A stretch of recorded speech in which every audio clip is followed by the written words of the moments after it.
Operation সিঁদুরের পর আরো বড় কোনো সিদ্ধান্ত কি?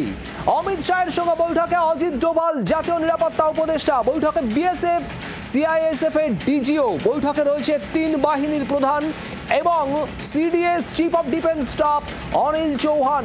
অত্যন্ত গুরুত্বপূর্ণ বৈঠক। আরো একবার জানাবো আপনাদের, কেন্দ্রীয় স্বরাষ্ট্রমন্ত্রী অমিত শাহের সঙ্গে এই মুহূর্তে বৈঠকে জাতীয় নিরাপত্তা উপদেষ্টা, সেই সঙ্গে বিএসএফ সিআইএসএফ এর ডিজিরা, বৈঠকে তিন বাহিনীর প্রধান এবং সিডিএস রয়েছেন। মৌমিতা চক্রবর্তী আমাদের প্রতিনিধি রয়েছেন আমাদের সঙ্গে। মৌমিতা, তাহলে কি আরো বড় কোনো সিদ্ধান্তের অপেক্ষা?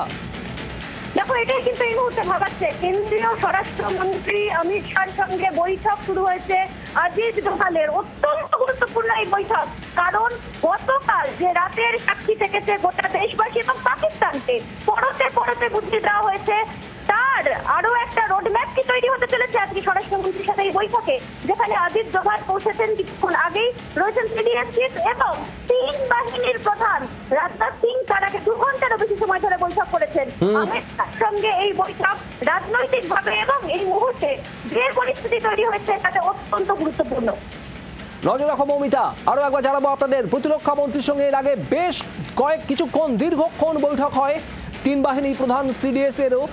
আর এই মুহূর্তে কেন্দ্রীয় স্বরাষ্ট্রমন্ত্রী বৈঠক করছেন অজিত ডোভাল জাতীয় নিরাপত্তা উপদেষ্টার সঙ্গে, এবং এই বৈঠকে রয়েছেন তিন বাহিনীর প্রধান সিডিএস অনিল চৌহানও, রয়েছেন বিএসএফ সিআইএসএফ এর ডিজিরাও।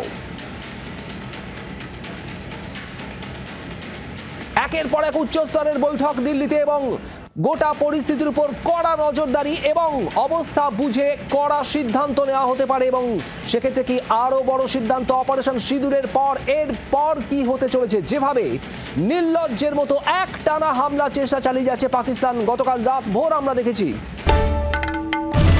বাংলার আওয়াজ, বাঙালির আবেগ, জি 24 ঘন্টা।